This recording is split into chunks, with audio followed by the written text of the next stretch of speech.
नमस्ते। आइए चलिए आज हीलिंग की बात करते हैं या जिसे आप इलाज या स्वास्थ्य या उपचार कह सकते हैं। अब मैं उन रोगों की बात नहीं कर रही जो कि एक मेडिकल कंडीशन है। आप उसके लिए किसी डॉक्टर या विशेषज्ञ या चिकित्सक को दिखाइए। चाहे वो शारीरिक रोग है, चाहे वो मानसिक रोग है, आप प्लीज़ एक स्पेशलिस्ट को दिखाइए। मैं उस रोग की बात कर रही हूँ जो एक द्वैत के स्वप्न में प्रतीत होता है और वो रोग है जब दैट सफरिंग, वो रोग वो है जो एक तकलीफ की भांति प्रतीत होता है, एक रेस्टलेसनेस की भांति, एक आप कह सकते हैं कि डिजीज़ के भांति प्रतीत होता है। एंड दैट जो सफरिंग है, जो एक सफरिंग तकलीफ होती है, जो द्वैत का जो स्वप्न है उसमें जो प्रतीत होता है, मैं उस रोग की बात कर रही हूँ। जब आप कह सकते हैं कि जैसे कि ट्रॉमा रहा है या अब्यूज़ रहा है, जैसे आपको शारीरिक या मानसिक तकलीफ़ पहुँचाई गई हो, तो जब कह सकते हैं आप कि जब काफ़ी साल बाद वो शारीरिक या मानसिक तकलीफ़ देने लगती है, बहुत तंग करने लगती है, जिसे हम ट्रॉमा कहते हैं। और वो ट्रॉमा जो होता है जब आप किसी अम, जाते हैं किसी थेरेपिस्ट के पास। मैं एक लाइसेंस्ड थेरेपिस्ट की बात नहीं कर रही। जब आप थेरेपिस्ट के पास जाते हो या जब आप वास्तु वालों के पास, मैं किसी के लिए वो नहीं कह रही, पर जब आप वो गुरुओं के पास जाते हो, जब या यू गो फॉर थेरेपिस्ट, वो हमेशा आपको आराम देने की बात करते हैं या आपको जगाने की बात करते हैं।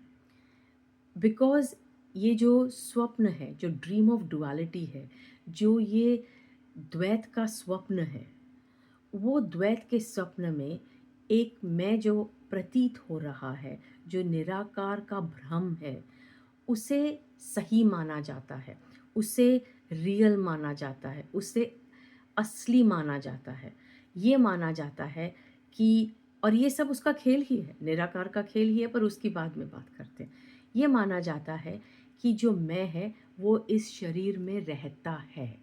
ये जो कोश है, अन्नमय कोश या प्राणमय कोश या मनोमय कोश है, विज्ञानमय कोश या आनंदमय कोश, ये उसको बिलॉन्ग करते हैं, ये उसी के हैं। और अगर किसी भी कोश को तकलीफ़ है, तो ये उसकी वजह से है।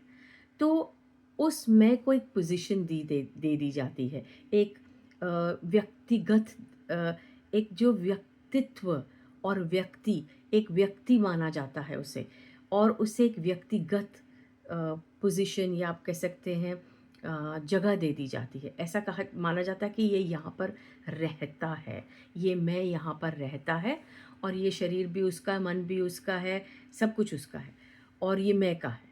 और ये मैं जो है, ये ठीक नहीं है, ये बीमार है और इसका इलाज होना चाहिए।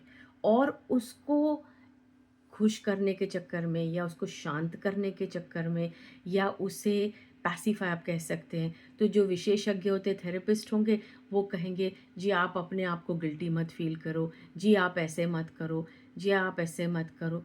और ये जितने भी इलाज होते हैं, ये क्षणभंगुर ही होते हैं।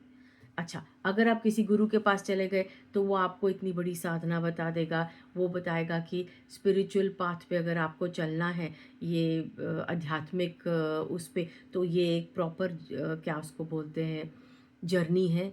ये जो आध्यात्मिक वो है, और आपको इस पे चलना पड़ेगा, और इस पे चलने के लिए आपको फलाना करना पड़ेगा, आपको डिसिप्लिन होना पड़ेगा, आपको ये करना पड़ेगा, आपको वो करना पड़ेगा। और जब कभी भी आप विशेषज्ञ और आध्यात्मिक की, जब कभी वो चीज़ नहीं चलेगी, जब वो वर्क नहीं करेगी, जब वो फ़ेल होगा, तो आपको उसके लिए गुनहगार आपको जैसे कि कटघरे में खड़ा कर दिया जाएगा। जी आपने तो किया ही नहीं, आपने इतने चलिए तो रखे ही नहीं, आपने तो क्या उसको मेरे ख़्याल से मन से नहीं किया होगा ये वाला इलाज, या आप डिप्रेशन में जाते हो क्योंकि आपको तो रोने की आदत है भई, या फिर आपकी ये गलती है, आपको 200 बार समझाया, आपने तो रहना ही उस नर्क में है, इसलिए आप हर वक़्त आपको कोसा जाएगा और वो जो दलदल है, वो और बढ़ती आपको लगेगा बढ़ती जा रही है, जबकि वो दलदल नहीं है। पर उसमें उस मैं को गुनहगार उसे कटघरे में खड़ा कर दिया जाता है और उसे इनएडिक्वेट माना जाता है। उसे कहा जाता है कि आप में कोई कमी है। ये बताया जाता है कि आप में कमी है, या तो आपको रोने की आदत है या आप साधना ठीक तरह करते नहीं हैं, आपका ध्यान नहीं है, आप हर वे में कमज़ोर हैं। क्यों? क्योंकि आप यही आनंद में और यहाँ पे निराकार में या आप शांति में या आप खुशी में पहुँचे नहीं हैं। बट द वेरी फैक्ट कि आप उसके पीछे भाग रहे हैं, तो शांति तो होगी नहीं, शांति तो हमेशा है। और ये जो सब खेल है, ये जो मैं को है, ये सब निराकार है। अगर मैं आपसे कहूँ जो इलाज है, जो स्वास्थ्य है, जो मैं कई थेरेपिस्ट के पास गई हूँ, कई उसके पास भी गई हूँ, गुरुओं के पीछे भी भागी हूँ और आपसे कह सकती हूँ कि मुझे हमेशा लगता था कि गलती मेरी है। क्योंकि वो मैं को वो बना दिया जाता है। I am not good enough और मुझे कहीं पहुँचना है और ये जो पहुँचने का होता है ना टू बिकम कि मुझे आनंदमय कोश में पहुँचना है, मुझे शांत होना है, मुझे निराकार में विलीन होना है, मैं समर्पण करना है। ये जो आपको टेक्निक्स दी जाती हैं, प्रैक्टिसेस दी जाती हैं, जो आपको रास्ते बताए जाते हैं, जो आपको सीढ़ियाँ बताई जाती हैं, ये सब भ्रम है, ये सब भ्रम है। जब निराकार ही सब कुछ है, तो आप निराकार से दूर कहाँ से जाएँगे? ये सब उसी का खेल है।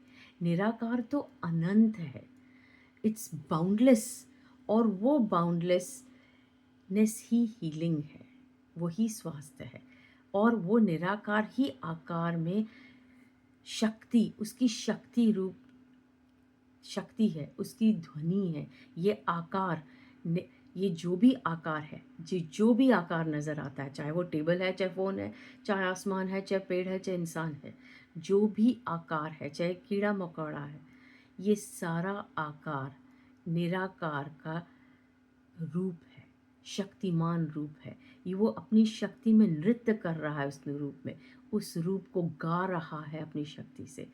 ये निराकार ही है जो आकार में है और ये निराकार का खेल है जो वो इंसानी रूप में एक भ्रम में प्रतीत होता है कि मैं इस सब रूप से और निराकार से अलग हूँ। ये खेल है कि मैं निराकार से भी अलग हूँ और मैं सब रूप से अलग हूँ। ये द्वैत है। द्वैत है कि मैं टेबल से भी अलग हूँ, मैं इससे भी अलग हूँ, मैं उससे भी अलग हूँ और मैं निराकार से भी अलग हूँ और मुझे निराकार में पहुँचना है, मुझे आनंद में पहुँचना है। आनंद है, आनंद आपको प्राप्त नहीं हो सकता। आप निराकार में समर्पण नहीं कर सकते। आप उस निराकार को पा नहीं सकते, उसे पहचान नहीं सकते, उसे उसमें विलीन नहीं हो सकते, मर नहीं सकते क्योंकि आप हैं ही नहीं। ये जो भी है, ये निराकार का भ्रम है और वो नित नवा है। ये शक्ति है जो नित नवी है। हर रूप वही है, एक खालीपन। तो जब खालीपन सब कुछ है तो कौन नज़दीक है उसके और कौन दूर है उससे? फिर खालीपन ही सब कुछ है।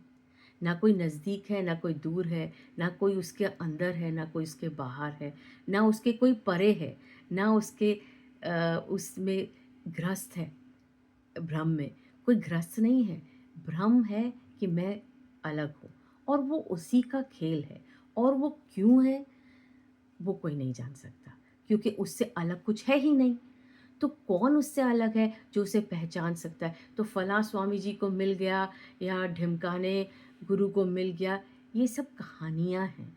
द्वैत के स्वप्न की कहानियाँ हैं कि फलाने को मिल गया, ढिमकाने को, वो तो बड़ी ऊँची अवस्था में है, कोई अवस्था नहीं है।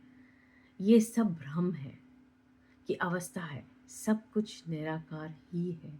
जो आकार में प्रतीत हो रहा है, और वो भ्रम भी उसी का खेल है। और क्यों है ये नहीं पता कर सकते, सिर्फ ये है निराकार जो आकार में ये प्रतीत हो रहा है। हर दिल की धड़कन, हर ये हाथ का ये फ़ोन, ये सुनन श्रनन सुन रहा है, जो जो बोल रहा है, जो देख रहा है। कोई देख नहीं रहा, कोई बोल नहीं रहा, कोई सुन नहीं रहा, कोई करता नहीं है। सिर्फ सुनन है, श्रवण है, गान है, बोलना है, सब कुछ है। और इसे तो शब्दों में भी बयान नहीं किया जा सकता, क्योंकि सब शब्द छोटे हैं। तो स्वास्थ्य आप जिसको मानते हैं, हीलिंग जो आपको मानते हैं, जो आप उपचार मानते हैं, वो इतना छोटा नहीं है। जो सब कुछ निराकार का रूप है, that is healing, that is उपचार। और ये अपने आप प्रत्यक्ष होता है, और वो किसी को प्रत्यक्ष नहीं होता, क्योंकि कोई उससे भिन्न नहीं है। वो अपने आप प्रत्यक्ष होता है कि सब कुछ निराकार ही तो है। वो किसी को नहीं, कोई प्राप्त नहीं करता, कोई खोता नहीं है। सिर्फ निराकार उस आकार में नृत्य करता है, नित नवा। और शब्द ही शब्द एक माध्यम है जिससे हम ये कह सकते हैं। चित्र भी होते हैं, बहुत सारे माध्यम होते हैं, शांति भी एक माध्यम है, सब माध्यम है। पर फिर भी कोई भी माध्यम ले लीजिए, ये बयां कभी नहीं किया जाएगा। ये हमेशा अकथ ही रहेगा, अनकही ही रहेगा, अनसुना ही रहेगा। तो निराकार ही आकार का रूप है। नमस्ते। यही असली आप कह सकते हैं हीलिंग। हालांकि असली नकली कुछ भी नहीं होता, बट यही असली हीलिंग है, यही असली स्वास्थ्य है। नमस्ते, शुक्रिया।